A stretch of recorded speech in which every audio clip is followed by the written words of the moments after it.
अब हम बात करते हैं अपने चैप्टर 2 के नोट्स की। कंटिन्यू करते हुए हम बात करेंगे टॉपिक की potential energy of the dipole in electric field. ठीक है, पोटेंशियल एनर्जी। पोटेंशियल एनर्जी क्या होता है ये कमेंट्स में बताओ। डाइपोल क्या होता है ये मैंने बता रखा है। देखिए पोटेंशियल एनर्जी क्या है, when a particle is at any position, so उस पोजीशन की वजह से जो उसमें एनर्जी होगी उसको पोटेंशियल एनर्जी कहेंगे। ठीक है, डाइपोल की बात करते हैं। Dipole is an arrangement. कैसा अरेंजमेंट? अगर इक्वल एंड अपोजिट चार्जेस किसी डिस्टेंस पे रखे हों, suppose a minus q and plus q charge are situated at two l distance from each other, then this whole arrangement is called a electric dipole. ठीक है, ये सब बता दिया था, कोई बात नहीं, रिपीट कर दिया। ठीक है, तो हम पोटेंशियल एनर्जी की बात करेंगे तो हम वर्क डन निकालेंगे। ठीक है, चार्ज को कैरी के लिए वर्क डन निकालेंगे और जो वर्क डन होगा वही पोटेंशियल एनर्जी होगा। अब देखो यहाँ पे वर्क डन निकालने के लिए हम सिचुएशन कंसिडर करनी पड़ेगी। When an electric dipole of moment P क्या है? Electric dipole moment vector quantity है, is placed in an uniform electric field. Uniform electric field means क्या होता है कि हर पॉइंट पे अगर इलेक्ट्रिक फील्ड सेम है then it will be uniform electric field. ठीक है, making an angle theta with the field. अगर कोई इलेक्ट्रिक डाइपोल किसी यूनिफॉर्म इलेक्ट्रिक फील्ड में रखा है किसी थीटा एंगल पे, then a torque will act upon the dipole. ठीक है, अब इसे डायग्राम से समझा देते हैं। तो इस तरह का डायग्राम होगा। यहाँ पे देखो minus plus positive electric field है। ठीक है, पॉजिटिव चार्ज की वजह से इलेक्ट्रिक फील्ड है, तो इलेक्ट्रिक फील्ड डायरेक्शन शो है यहाँ पे। और ये एक डाइपोल जो ग्रीन कलर से शो हो रहा है, ये इलेक्ट्रिक डाइपोल किसी थीटा एंगल पे, एंगल किसके बीच है? इलेक्ट्रिक फील्ड लाइंस और इलेक्ट्रिक डाइपोल के बीच में एंगल थीटा बन रहा है। ठीक है, तो इलेक्ट्रिक डाइपोल अलाइंग है। तो जब इस वजह से इलेक्ट्रिक फील्ड की वजह से इलेक्ट्रिक डाइपोल पे एक टॉर्क डेवलप होगा। टॉर्क क्या होता है? Force into perpendicular distance. ठीक है, अब देखो तो यहाँ पे हम टाउ क्या होता है, टॉर्क को डिनोट करते हैं टाउ से। ठीक है, तो tau is equal to P E sine theta, ये हम पहले निकाल चुके हैं, इससे पहले वाले वीडियो में देख लेना। Tau is equal to P E sine theta कैसे होता है? Tau is equal to force into perpendicular distance और F is equal to Q E होता है। ठीक है, और परपेंडिकुलर डिस्टेंस कितनी थी? 2l साइन थीटा, और 2ql वहाँ से p हो गया। ठीक है, तो पी ई साइन थीटा वहाँ से आया है।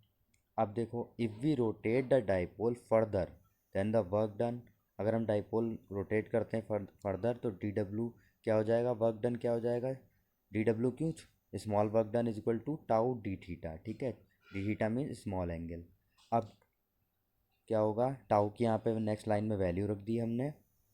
वैल्यू रखने के बाद क्या हुआ? इंटीग्रेट कर दिया दोनों साइड, इंटीग्रेट कर दिया तो डब्ल्यू इज इक्वल टू कितना? एंगल कितने से कितना हो सकता है? ज़ीरो से। मैक्सिमम एंगल कितना होता है? थीटा, इसलिए लोअर लिमिट ज़ीरो है और मैक्सिमम लिमिट थीटा है।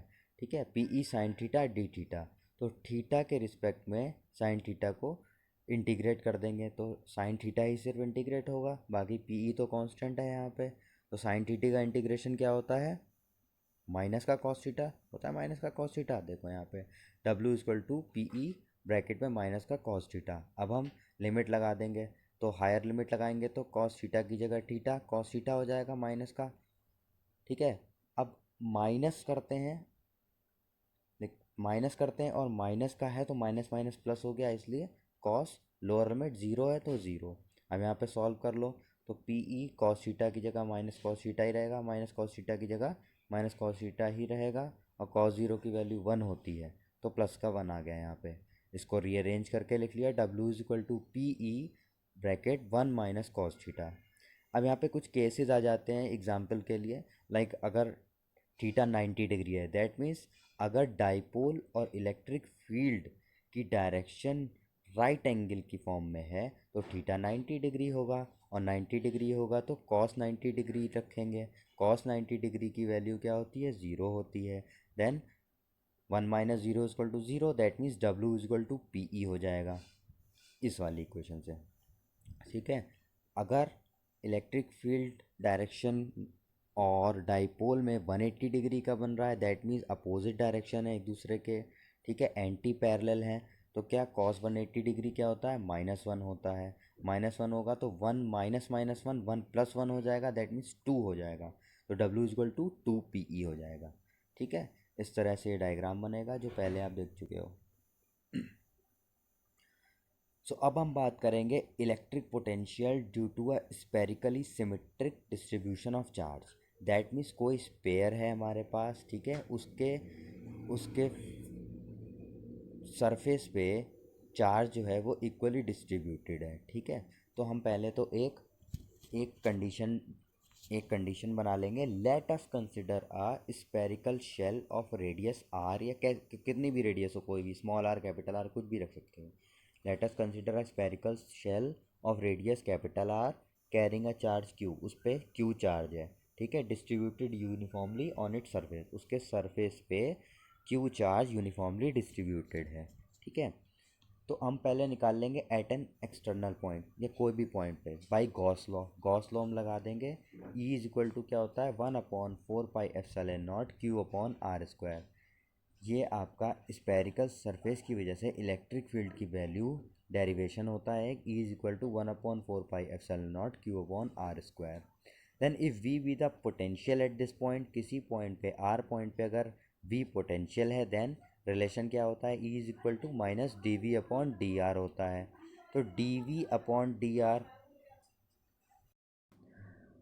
तो E is equal to minus D V upon D are है, ठीक है। तो इंटीग्रेट कर दिया डी वी को, और डी आर ई के साथ में ले आए, मल्टीप्लिकेशन में हो जाएगा, ठीक है। तो integrate d v is equal to minus e d r, integrate कर देंगे। क्यों इंटीग्रेट, लोअर लिमिट क्या रहेगी, इन्फिनिटी। क्यों, क्योंकि इन्फिनिटी से कोई चार्ज आ रहा है और आर पोजीशन पे आएगा, इसलिए इन्फिनिटी टू आर रख दिया, ठीक है। Now what we will do, E की वैल्यू क्या होती है, 1/4πε0 क्यू अपॉन आर स्क्वायर। तो हमें डी आर है यहाँ पे, इसलिए इंटीग्रेशन में सिर्फ 1/r² अंदर चला गया, बाकी कांस्टेंट टर्म बाहर आ गया, दैट इज़ क्यू अपॉन 4πε0, ठीक है, ये बाहर आ गया। अब इंटीग्रेट कर देंगे 1/r² को।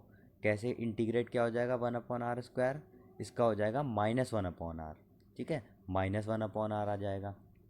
1/r² का इंटीग्रेशन होता है -1/r, और लिमिट ऐसी लगा दी इन्फिनिटी टू आर पे। नाउ माइनस माइनस प्लस हो गया, तो v की वैल्यू क्या आ गई, 1/4πε0 क्यू अपॉन आर। ये आपकी इलेक्ट्रिक पोटेंशियल की v की वैल्यू आ गई। यही हमें निकालना था इलेक्ट्रिक पोटेंशियल। अब देखो यहाँ पे R point, small r point पे है ये, ठीक है। और अगर सरफेस की बात करें तो रेडियस कैपिटल आर है, तो R is equal to capital R रख देंगे, तो v is equal to 1/ε0 Q upon capital R हो जाएगा। अगर हम एट एन इंटरनल पॉइंट बात करेंगे इलेक्ट्रिक पोटेंशियल की, तो इंटरनल पॉइंट पे क्या होता है, ई इज इक्वल टू 0 होता है, दैट मीन्स इलेक्ट्रिक फील्ड क्या होती है किसी स्पेरिकल चार्ज के अंदर, ज़ीरो होती है। क्यों होती है, क्योंकि इलेक्ट्रिक फील्ड लाइंस जो है उसके अंदर से पास नहीं होती हैं, ठीक है, इसलिए ई इज इक्वल टू 0 होता है। Therefore minus D V upon D R is equal to 0, और इंटीग्रेट कर देंगे तो v is equal to constant आ जाएगा, ठीक है। सो अब हम बात करेंगे, ये जो आपके कुछ पॉइंट्स हैं ये आपको पीडीएफ फॉर्म में मिल जाएगा ग्रुप में, ये आप इसको रीड कर लेना, ये कंपटीशन पर्पस के लिए थोड़ा सा इंपॉर्टेंट है। टू कंसेंट्रिक स्पेयर, अगर दो कंसेंट्रिक स्पेयर है और उनको किसी वायर से जोड़ दिया जाए तो किस में कितना चार्ज होगा, नेट चार्ज, ये सब अब इसमें पढ़ लेना आप लोग। अगर स्पेयर कंडक्टर हैं और नॉन कंडक्टर हैं, दो अलग अलग केसेस बनते हैं, ठीक है।